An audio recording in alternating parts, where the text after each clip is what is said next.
जय महादेव। 5 अगस्त 2025 मंगलवार का पंचांग। ये पंचांग हिंदू ज्योतिष के 5 मुख्य अंगों पर आधारित है। तिथि, वार, नक्षत्र, योग और करण। ये आपको दिन के शुभ अशुभ समय, ग्रहों की स्थिति और महत्वपूर्ण धार्मिक आयोजनों की जानकारी देगा। 1. दिन मंगलवार। यह सप्ताह का तीसरा दिन है जिसे मंगल ग्रह से जोड़ा जाता है।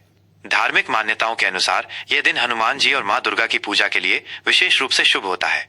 इस दिन व्रत रखने और हनुमान चालीसा का पाठ करने से जीवन की सभी बाधाएं दूर होती हैं। 2.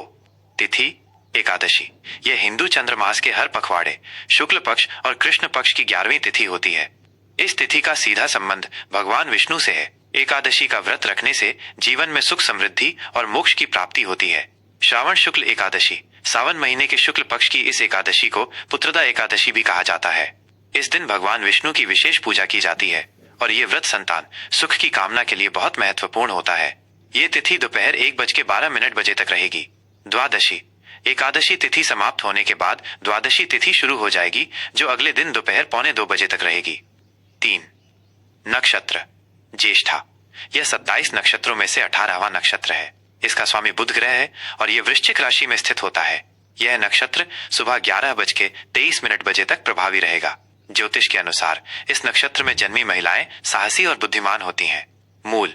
ज्येष्ठा के बाद मूल नक्षत्र शुरू होगा, जो 27 नक्षत्रों में 19वां है। इसका स्वामी केतु ग्रह है और यह धनु राशि में स्थित होता है। ज्योतिष में मूल नक्षत्र में जन्म लेने वाले बच्चों के लिए विशेष पूजा, शांति का विधान है। 4. योग इंद्र। यह एक बहुत शुभ योग है जो सुबह 7:25 तक रहेगा। इंद्र योग का अर्थ है शक्ति और प्रभाव। इस योग में किए गए कार्य अक्सर सफलता दिलाते हैं। वैधृति। इंद्र योग के बाद वैधृति योग शुरू होगा। यह एक अशुभ योग है और इसका अर्थ विरोध या बाधा है। इस योग में कोई भी नया या महत्वपूर्ण कार्य शुरू करने से बचना चाहिए। 5. करण विष्टि। यह करण दोपहर 1:12 तक रहेगा। इसे भद्रा भी कहा जाता है, जो एक अशुभ समय होता है। इस समय में शुभ कार्य जैसे विवाह, गृह प्रवेश या व्यापार की शुरुआत करना वर्जित माना जाता है।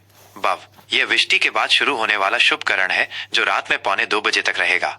बव का अर्थ है उत्पत्ति, इसलिए इस समय में शुरू किए गए कार्य शुभ माने जाते हैं। 6. शुभ और अशुभ मुहूर्त। शुभ मुहूर्त अमृतकाल सुबह 11:15 से दोपहर 12 तक। यह समय किसी भी नए कार्य को शुरू करने के लिए अत्यंत शुभ माना जाता है। गुलिक काल दोपहर 12:26 से दोपहर 2:06 तक। अशुभ मुहूर्त राहु काल दोपहर 3:48 से शाम 5:29 तक। यह काल सबसे अशुभ माना जाता है और इसमें सभी प्रकार के शुभ कार्य वर्जित होते हैं। यमगंड सुबह 9:07 से सुबह 10:47 तक। इस समय में भी यात्रा या अन्य शुभ कार्य टालने चाहिए। अभिजीत मुहूर्त। इस दिन कोई अभिजीत मुहूर्त नहीं है, जिसे दिन का सबसे शुभ मुहूर्त माना जाता है। 7. दिशाशूल उत्तर दिशा। इस दिन उत्तर दिशा में यात्रा करना शुभ नहीं माना जाता है। यदि यात्रा करना बहुत जरूरी हो तो घर से निकलने से पहले थोड़ा गुड़ खाकर निकलना चाहिए। 8. सूर्य और चंद्र की स्थिति। सूर्य कर्क राशि में रहेंगे। इस राशि के स्वामी चंद्रमा है। चंद्रमा सुबह 11:23 तक चंद्रमा वृश्चिक राशि में रहेंगे। उसके बाद धनु राशि में प्रवेश करेंगे। सूर्योदय सुबह 5:48 सूर्यास्त शाम 7:05 9. प्रमुख त्योहार और व्रत। श्रावण पुत्रदा एकादशी। ये व्रत विशेष रूप से संतान की लंबी उम्र और सुख समृद्धि के लिए रखा जाता है। मंगला गौरी व्रत।